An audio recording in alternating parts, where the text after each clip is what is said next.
नमस्कार। अपने पिछले वीडियो में मैंने ओवेरियन कैंसर्स के बेसिक्स पर बात की थी और एक कैंसर सर्जन होने के नाते आज मैं सिर्फ ओवेरियन कैंसर सर्जरी पे बात करूंगा। तो ओवेरियन कैंसर जो मोस्ट कॉमन टाइप के हैं उन्हें हम एपिथेलियल ओवेरियन कैंसर्स कहते हैं और ये जनरली ओवरी के अंदर बनने के बाद पेट के अंदर के आसपास के लिम्फ नोड्स या फिर पेरिटोनियल सरफेस के अलोंग स्प्रेड करते हैं।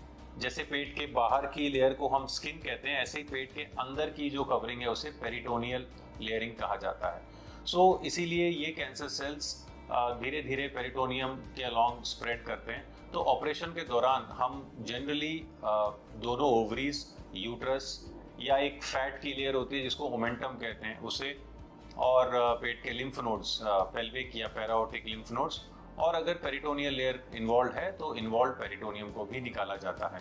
स्टेज 1 ओवेरियन कैंसर्स अगर लो ग्रेड के हैं तो सर्जरी अलोन इज क्यूरेटिव। उनमें यूजुअली सर्जरी के बाद रेडिएशन या कीमोथेरेपी की जरूरत नहीं पड़ती।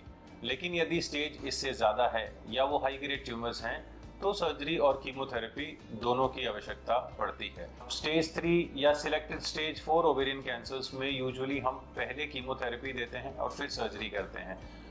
कई बार 3 साइकिल कीमो दिया, सर्जरी करी, then complete rest of the 3 cycles, या कभी कभी पूरी 6 साइकिल्स के बाद सर्जरी की जाती है। एडवांस्ड ओवेरियन कैंसर सर्जरी को CRS भी कहते हैं, मतलब साइटो रिडक्टिव सर्जरी, जिसका मतलब है कि मैक्सिमम पॉसिबल कैंसर सेल्स को हम निकाल दें। हमारा एम यही होता है कि कोई भी विजिबल रेसिडुअल डिजीज पेट में ना बचे। उसमें कई बार हमें टोटल पेरिटोनेक्टमी करनी पड़ती है, यानी पेट के अंदर की पूरी लेयरिंग को स्ट्रिप करें, छील के उसको क्लियर करें, ज़रा भी डिजीज रह ना जाए। और अगर ज़रूरत पड़े तो गॉल ब्लैडर, स्प्लीन या फिर स्मॉल या लार्ज बाउल का कोई हिस्सा अगर इन्वॉल्व है तो उसे भी सर्जरी के साथ निकालना पड़ता है। यहाँ पर हाईपेक सर्जरी का मेंशन बहुत ज़रूरी है। हाईपेक मतलब हाइपरथर्मिक इंट्रापेरिटोनियल कीमोथेरेपी। आमतौर पे कीमोथेरेपी हम लोग वेन्स के जरिए ब्लड में देते हैं और वो कीमो ब्लड में जाके पूरे शरीर पर काम करती है। पर कैंसर सेल्स तो ओवरी के मैक्सिमम ब्लड से बाहर पेट के अंदर पेरिटोनियम कवरिंग पर हैं।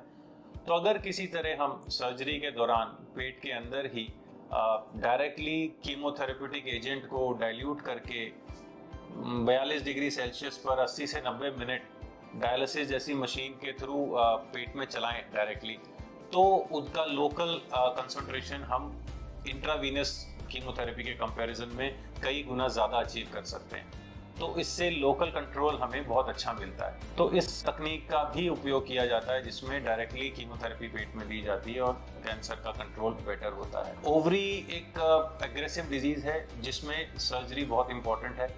हमारा एम रहता है कि सर्जरी जितना एग्रेसिव हो, जो भी इन्वॉल्व स्ट्रक्चर्स हैं उनको क्लियर किया जाए ताकि बाद में माइक्रोस्कोपिक डिजीज को कीमोथेरेपी कंट्रोल कर सके। तो एक एक्सट्रीम तो ये है जहां हमने इतनी मेजर सर्जरी की। दूसरा एक्सट्रीम है कि जो यंग गर्ल्स हैं जिनकी अभी शादी नहीं हुई या अभी फैमिली कंप्लीट नहीं है, यदि उनकी ओवरी में कोई गांठ है कैंसरस, तो यूजुअली हम फर्टिलिटी स्पेयरिंग सर्जरी करते हैं। शुरू में सिर्फ ओवरी निकालते हैं जो कि इन्वॉल्व है, यूट्रस और दूसरी ओवरी को सेव कर दिया जाता है। लेकिन पेशेंट को ये राय भी देते हैं कि वो जल्दी अपनी फैमिली कंप्लीट करे and she should come back for a completion surgery, जिसमें हम फिर बाद में ओवरी, नोड्स एंड यूट्रस को निकालते हैं। अल्टीमेटली एम ये है कि डिजीज पूरी तरह क्लियर होनी चाहिए। Surgery should be as aggressive as possible in advanced cases. तो मेरा आप सबको यही एक राय है कि सर्जरी से मत डरें। ओवरी का इलाज सर्जरी से होता है, तो सर्जरी से ना डरें, अपने ऑन्कोलॉजिस्ट से मिलें, ऑप्शंस ऑफ सर्जरी डिस्कस करें कि रेडिकल सर्जरी, CRS, हाईपैक, फर्टिलिटी स्पेयरिंग सर्जरी, जो भी आपके लिए सूटेबल हो, and get the best possible treatment done, surgery और कीमोथेरेपी, जिससे आप लंबे समय तक इस बीमारी से बचे रह सकें। Thank you.